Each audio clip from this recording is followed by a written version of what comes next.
ঠাকুর, মা, স্বামীজির শ্রীচরণে ভক্তিপূর্ণ প্রণাম জানিয়ে স্বামী গম্ভীরানন্দ রচিত শ্রীরামকৃষ্ণ ভক্তমালিকা থেকে আজকের নিবেদন স্বামী প্রেমানন্দ।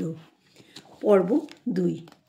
প্রথম মিলনের 3-4 দিন পরেই ঠাকুরের ভক্ত রামদয়াল চক্রবর্তী মহাশয়ের সহিত বাগবাজারে দেখা হইলে তিনি বাবুরামকে জানাইলেন যে ঠাকুর তাহাকে ডাকিয়াছেন। দেবমানবের অপ্রাকৃত প্রেমের সহিত অপরিচিত বাবুরাম সবিস্ময়ে প্রশ্ন করিলেন, আমায় ডেকেছেন কেন?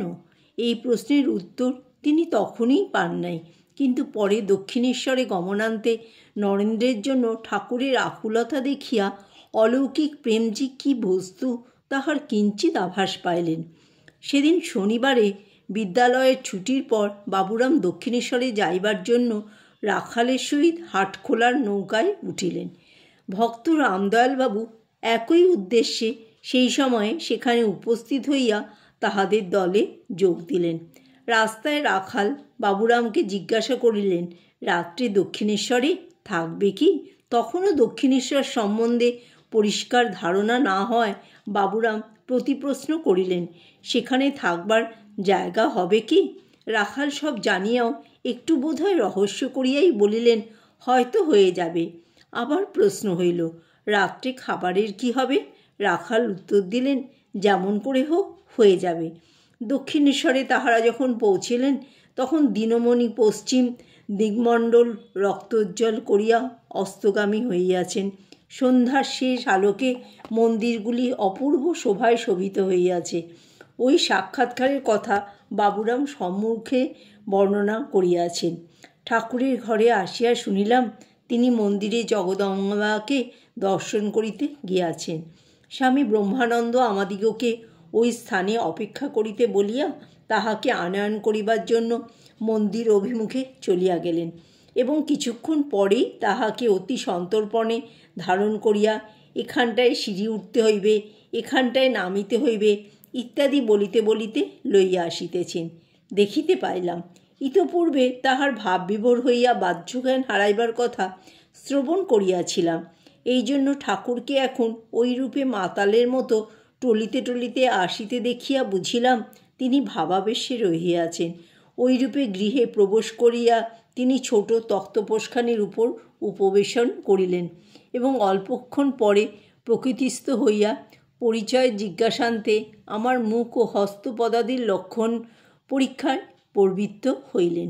কনুই হইতে অঙ্গুলি পর্যন্ত আমার হাতখানির ওজন পরীক্ষা করিবার জন্য কিছুক্ষণ নিজ হস্তে ধারণ করিয়া বলিলেন, বেশ। ওইরূপে কি বুঝিলেন তিনিই জানেন।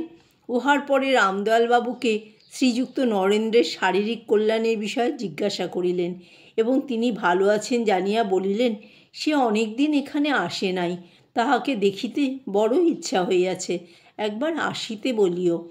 ধর্ম বিষয়ক নানা কথায় কয়েক ঘণ্টা বিশেষ আনন্দে কাটিল। ক্রমে 10টা বাজিবার পরে আমরা আহার করিলাম এবং ঠাকুরের ঘরের পূর্ব দিকে উঠানের উত্তরে যে বারান্দা আছে তথায় শয়ন করিলাম। ঠাকুর এবং ব্রহ্মানন্দ স্বামীর জন্য ঘরের ভিতরেই শয্যা প্রস্তুত হইল। শয়ন করিবার পরে 1 ঘণ্টাকাল অতীত হইতে না হইতে ঠাকুর পরিধেয় বস্ত্রখানি বালকের ন্যায় বগলে ধারণ করিয়া ঘরের বাহিরে আমাদিগের শয্যা পার্শ্বে উপস্থিত হইয়া রামদয়ালবাবুকে সম্বোধন করিয়া বলিলেন, ওগো ঘুমুলে? আমরা উভয়ে শশব্যস্তে শয্যায় উঠিয়া বসিলাম এবং বলিলাম, আজ্ঞে না। উহা শুনিয়া বলিলেন, দেখো, নরেন্দ্রের জন্য প্রাণের ভিতরটা যেন গামছা নিংড়াবার মতো জোরে মোচড় দিচ্ছে। তাকে একবার দেখা করে যেতে বলো। সে শুদ্ধ সত্যগুণের আধার, সাক্ষাৎ নারায়ণ। তাহাকে মাঝে মাঝে না দেখলে থাকতে পারি না।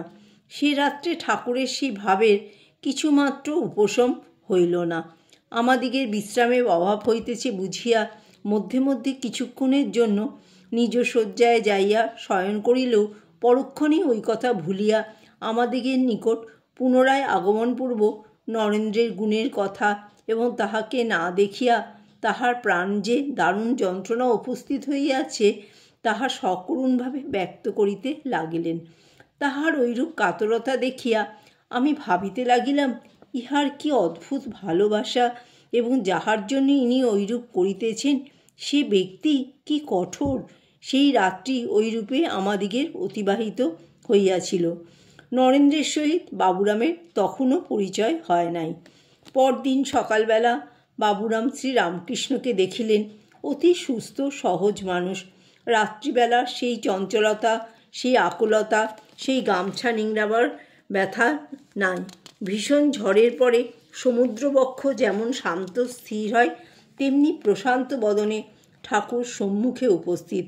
অতঃপর তাহার আদেশে বাবুরাম কিয়ৎক্ষণ পঞ্চবটিতে কাটাইয়া ঠাকুরকে এবং কালী মন্দিরাদিতে প্রণামান্তে সেদিনের মতো বিদায় লইলেন। ইহার পর যেদিন তিনি দক্ষিণেশ্বরে উপস্থিত হইলেন সেদিন রবিবার। কয়েকজন ভক্ত ঠাকুরের সম্মুখে বসিয়া কথাবার্তা বলিতেছেন। শ্রীরামকৃষ্ণ তাহাকে দেখিয়া সাদরে কহিলেন, বেশ হয়েছে, তুমি এসেছ, পঞ্চবটির দিকে যাও, সেখানে তারা চড়ুইভাতি করছে। নরেনও এসেছে, গিয়ে তার সঙ্গে কথা বলো। পঞ্চবটির নিকটে গিয়া তিনি দেখিলেন রাখাল সেখানে বসিয়া আছেন। এছাড়াও অপরাপর যুবক ভক্তও রহিয়াছেন। নরেন্দ্রের গুণাবলী তিনি পূর্বেই শ্রবণ করিয়াছিলেন। আজ বাঞ্ছিত জনকে অতি নিকটে পাইয়া আনন্দে আত্মহারা হইলেন। শ্রীযুক্ত বলরাম বসু আপন শ্বশ্রুমাতাকে ইহার পূর্বেই শ্রীরামকৃষ্ণের সহিত পরিচয় করাইয়া দিয়েছিলেন। ভক্তিমতী মাতঙ্গিনী ঠাকুরানীর ঈশ্বর নির্ভরতার পরিচয় শ্রীরামকৃষ্ণ পূর্বেই পাইয়াছিলেন এবং ইষ্টলাভের জন্য তাহার অদেয় কিছুই নাই ইহা বুঝিতে পারিয়াছিলেন। তাই বাবুরামের আগমনের পরে একদিন মাতঙ্গিনী দেবীর নিকট প্রার্থনা করিলেন, এই ছেলেটিকে তুমি আমায় দাও। এই অদ্ভুত ও অপ্রত্যাশিত কথায় কিঞ্চিৎমাত্র বিচলিত না হইয়া মাতঙ্গিনী উত্তর দিলেন, বাবা, আপনার নিকট বাবুরাম থাকবে, এ তো অতি সৌভাগ্যের কথা। বাবুরামের মনও তখন পরমহংসদেবের আরও ঘনিষ্ঠ সান্নিধ্যের জন্য লালায়িত ছিল। অতএব ঠাকুরের আহ্বান ও গর্ভধারণীর সম্মতি পাইয়া তিনি প্রায় দক্ষিণেশ্বরে আসিয়া বাস করিতে লাগিলেন। ওইকালে পরম কারণিক ঠাকুরের স্নেহ শতধা প্রকাশিত হইত। বাবুরাম সম্বন্ধে তিনি বলিতেন, ও আমার দরদি। জয় ঠাকুর, জয় মা, জয় স্বামীজি।